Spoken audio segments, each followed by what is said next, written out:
말씀은 쉬우면 쉽고 어려우면 굉장히 어려운 말씀이다. 미리 그렇게 말씀드렸습니다. 그래서 이것을 쉽게 설교를 할 것인가 어렵게 설교를 할 것인가 고민을 했는데 쉽게 설교를 하되 그래도 좀 여러분들과 함께 좀 고민해봐야 될 문제는 조금 다루겠다 이렇게 미리 말씀드리겠습니다. 어제의 이야기를 좀 한번 종합을 해볼까요? 이 고레스 제3년 고레스가 이제 페르시아 왕이고 그 사람이 다스린 지 3년 정도 되는 해에 이 다니엘은 또 다른 이제 환상을 보게 됩니다. 그 환상은 자기 민족에 대한 환상이자 동시에 그것을 뛰어넘은 열방에 대한 환상이었던 것 같아요. 그런데 이 환상을 보고 다니엘이 갑자기 부분적인 금식 혹은 근신의 기도를 하기 시작합니다. 그것도 그냥 한 것이 아니라 새 일에, 그러니까 총 21일 동안 기도를 하게 되죠. 왜 이런 기도를 드렸을까? 굉장히 절박한 기도요. 또 굉장히 다급한 기도였기 때문인데 다름 아니라 자신들의 백성, 이스라엘 백성이 지금 페르시아가 들어서고 나서 이제 고향 땅으로 돌아간 지 얼마 되지 않았기 때문이에요. 그런데 그 상황 속에서 국제적인 관계나 열방의 문제가 생기게 되면 그 피해를 고스란히 이제 백성들이 당할 것이 분명하기 때문에 참 마음에 근심이 됐던 것 같아요. 자신은 사실 이게 고령이라 이 문제가 아닌데 자신이 아끼는 혹은 하나님의 백성을 어떻게 할까 이런 고민에 빠졌던 것 같아요. 그래서 이제 심각하게 하나님 앞에 기도를 드리고 또 미래일을 위해서 하나님 앞에 준비함으로 나아갔는데 이제 하나님께서는 이제 다니엘을 그 21일 후에 만나 주시고 말씀하여 주시는 그 얘기가 이제 어제부터 시작이 됐습니다. 그런데 하나님께서 이 말씀하시는 그 방법은 한 존재를 통해서 시작이 됩니다. 근데 그 존재가 어떻게 표현이 되냐면요. 이 세마포 옷을 입고 순금띠를 띠고 몸이 황옥 같고 얼굴은 번갯빛 같고 눈은 횃불 같다. 이렇게 어제 이렇게 기록이 돼 있어요. 도대체 이 존재가 누군가? 이 사람들이 막 이런저런 의견이 분분하지만 확실한 것 하나는 에스겔서에도 이런 존재에 대한 이야기가 나오고 다니엘서에도 이런 존재에 대한 이야기가 나오고 그리고 계시록에도 이런 존재에 대한 이야기가 나옵니다. 특별히 이 계시록에 기록된 이런 이 천상의 존재는 바로 인자이신 하나님, 그러니까 누구예요?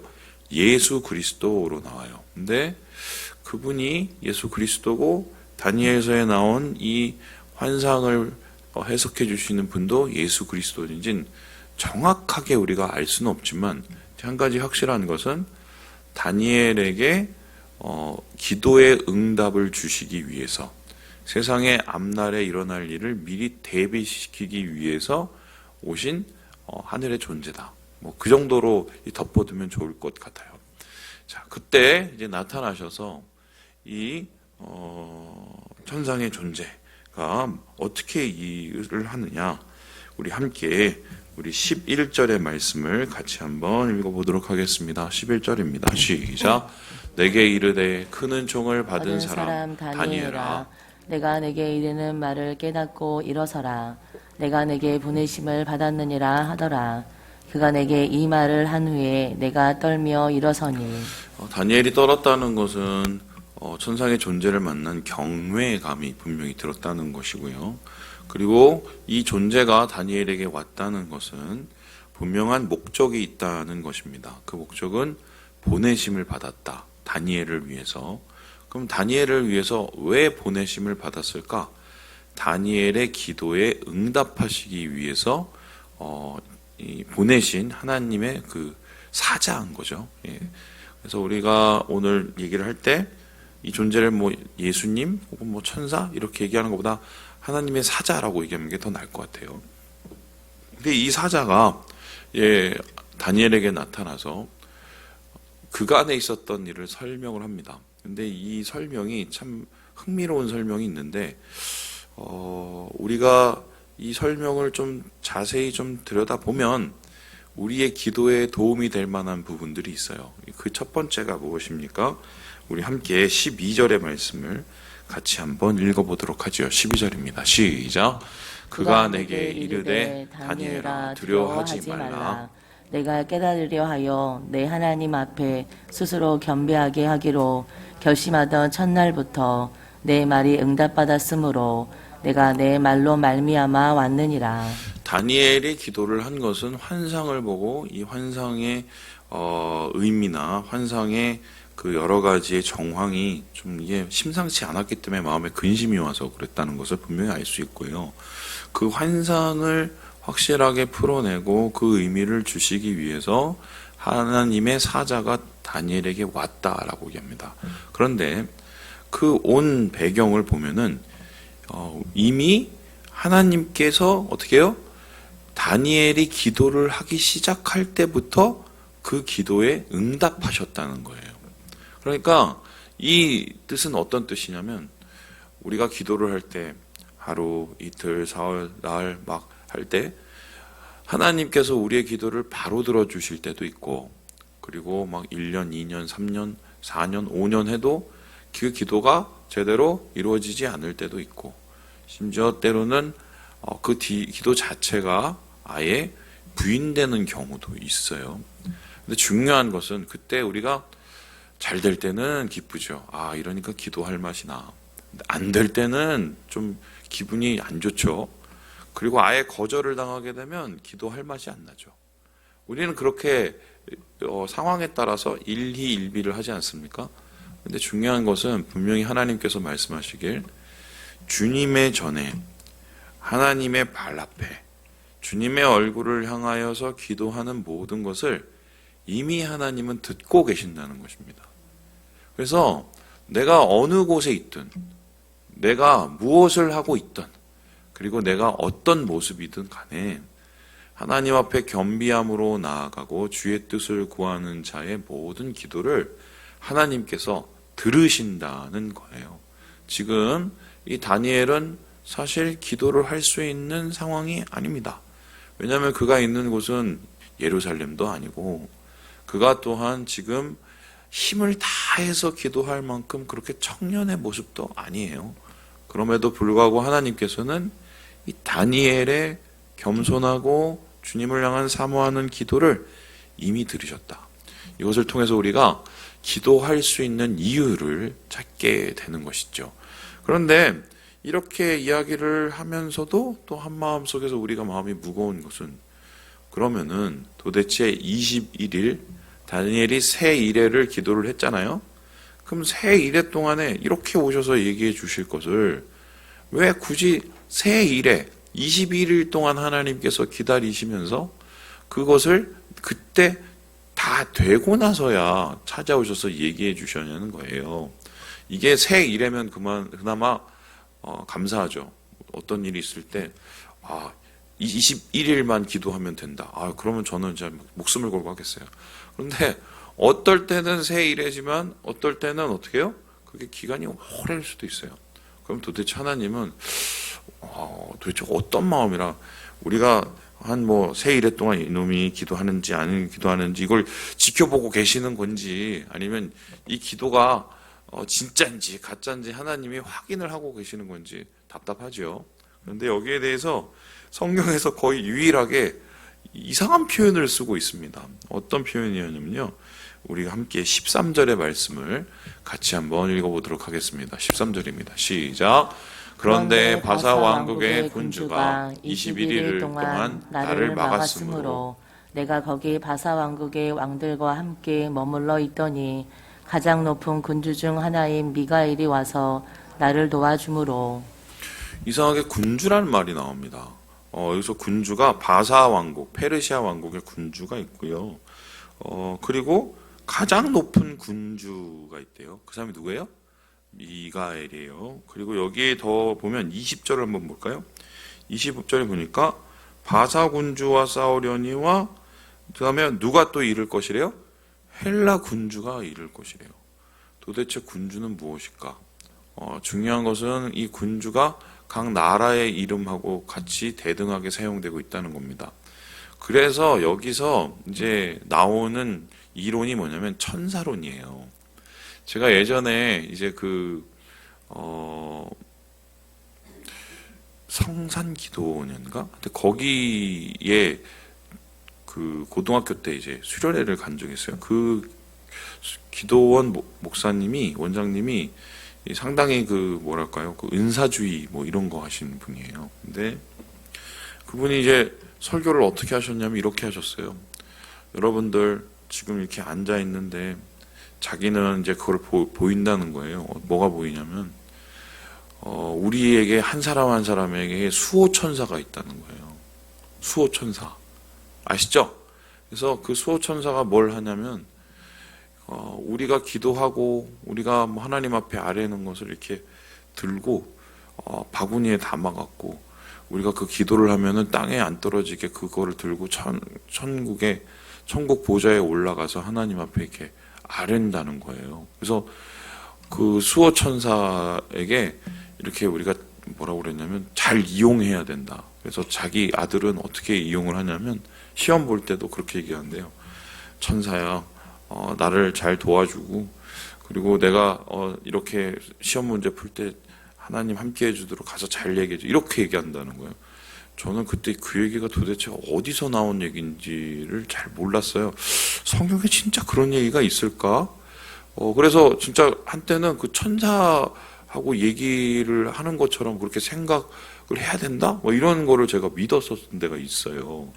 근데 그건 이제 두 가지가 이야기가 짬뽕이 된 건데, 여기 처음 보면은 그분이 본 것 같지는 않고요, 제 생각에. 또 이런 불신하면 안 되는데. 근데, 다니엘에서 오늘 읽은 이야기하고, 그 다음에 그 야곱이 돌베개 베고 잠을 잤던 뭐예요? 베델의 사건하고 이렇게 아마 짬뽕을 해서 만든 것 같아요. 그 베델의 사건을 보면은 이제 그 사닥다리, 계단이죠. 계단이 있고 막 천사들이 오르락내리락 거리고. 여기 보니까 각 나라마다 어떻게 해요? 군주. 그러니까 여기서 말하는 군주는 이제 천사 중에 좀 천사장이겠죠. 이게 있어서 뭐 그 나라를 지키고 막 이렇게 나와서 아마 그러한 생각들이 뭉쳐져서 좀 와전된 것이 아닌가 이렇게 볼 수 있는데, 중요한 건 여기서 그러면은 우리나라를 다스리는 천사장이 있고 이스라엘을 다스리는 천사장이 있고 페르시아를 다스리는 천사장이 있는가? 모르죠. 사실 정확한 얘기는 몰라요.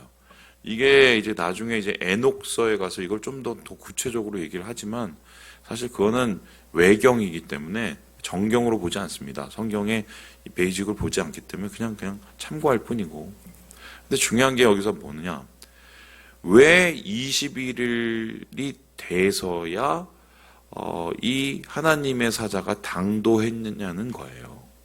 그리고 하나님의 사자가 21일 후에 이 말씀을 하시고 그 기도가 이루어지기 위해서 뭘 하고 있냐는 겁니다.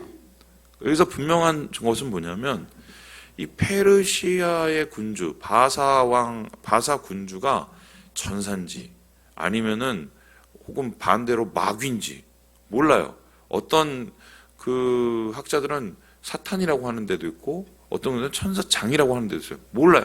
하지만 중요한 것은 우리도 모르는 사이에 우리의 기도를 통해서 그 하나님께서 우리의 기도를 이루시기 위해서 준비하고 이루어 가시고 계신다는 거고, 하늘에서는 영적 전쟁이 일어나고 있다는 거예요. 그러니까 다니엘의 기도를 응답하시고 그 기도를 이루시기 위해서 하나님은 하나님의 사자를 보내서 준비하고 계시는데, 그 과정 속에서 분명히 무슨 영적 전쟁 아니면 영적 다툼이 일어나고 있고, 그 이후에는 뭐라면 이 20절에 이렇게 얘기하십니다. 바사 군주와 싸우려니와 싸움이 있다고 이야기를 해요. 자, 그러면은 이 모습을 우리가 어떻게 받아들여야 될까?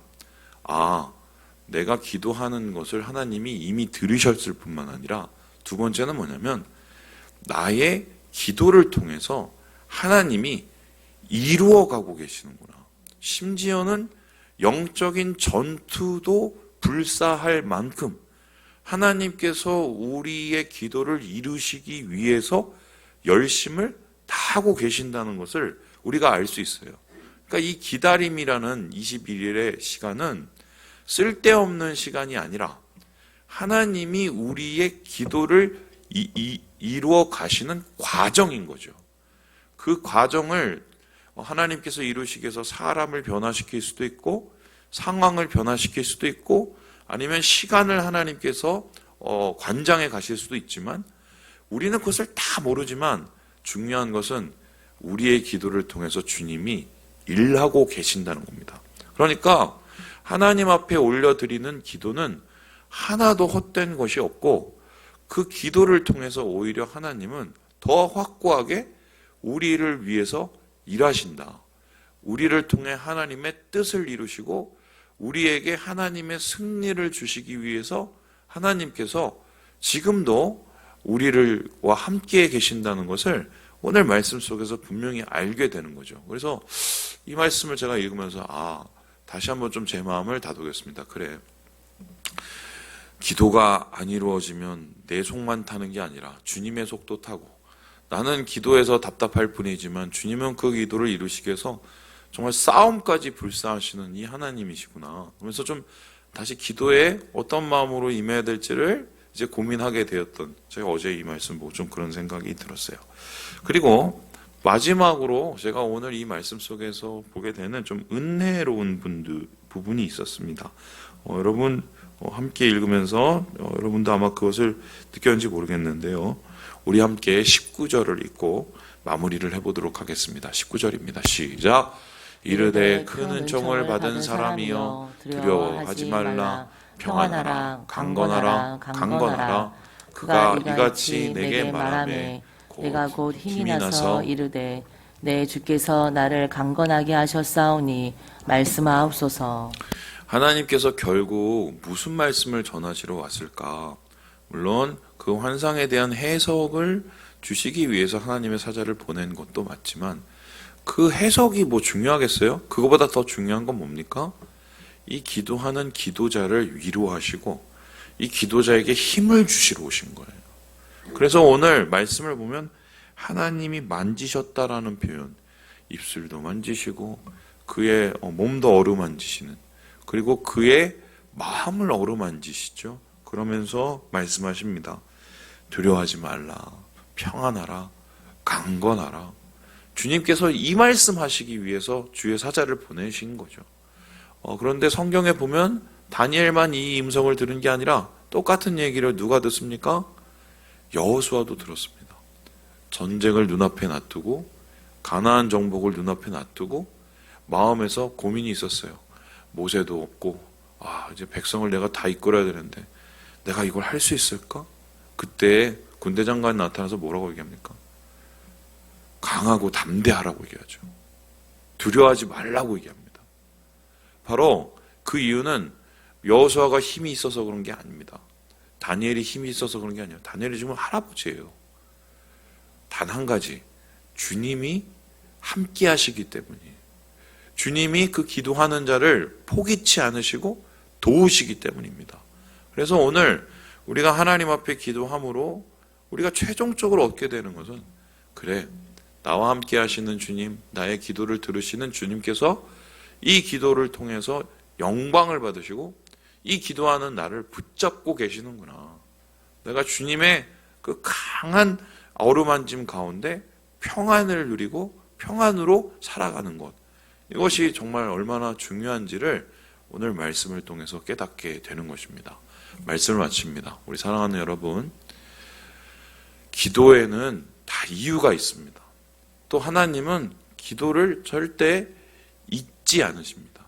기억하시고 주님께서 주시는 평안과 하나님의 능력을 누리시는 오늘 하루 되시길 주님의 이름으로 축원합니다.